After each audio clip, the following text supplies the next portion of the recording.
4 বছরের ছোট্ট রাফি বাবা মায়ের সঙ্গে ঈদ করতে গ্রামের বাড়ি যাচ্ছিল। হঠাৎ আকাশ কালো হলো, বাতাস প্রবল হাওয়া বইছে, সমুদ্রের ঢেউ উথাল পাথাল করছে।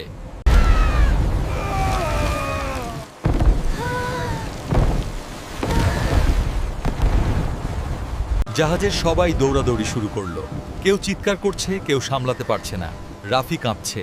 হঠাৎ মায়ের হাত ধরে সে শান্ত হলো। রাফির মা তাকে জড়িয়ে ধরে বলল, ভয় পেও না বাবা, তুমি শুধু বিপদের দোয়া পড়তে থাকো, আল্লাহ তোমার পাশে আছেন। রাফি একটু সাহস পেল। রফি, আমার সাথে বলো, আস্তাগফিরুল্লাহ আস্তাগফিরুল্লাহ আস্তাগফিরুল্লাহ আল্লাযী লা ইলাহা ইল্লা হুয়াল হাইয়ুল কাইয়্যুম ওয়া আতুবু ইলাইহি। 30 মিনিট পর ধীরে ধীরে ঝড় থেমে গেল। আকাশ পরিষ্কার, সূর্যের আলো ফিরল, সমুদ্র শান্ত, জাহাজ নিরাপদ। রাফি এবং সবাই হাঁপ ছেড়ে বাঁচল। মা তার মাথায় হাত বুলিলেন, বাবা হেসে বলল, আলহামদুলিল্লাহ, আমরা বাঁচলাম। সবাই শান্তি পেল। এরপর তারা নিরাপদে দাদার বাড়িতে পৌঁছালো। দাদা হাসি মুখে অপেক্ষা করছিলেন। রাফি দৌড়ে গিয়ে জড়িয়ে ধরল দাদাকে।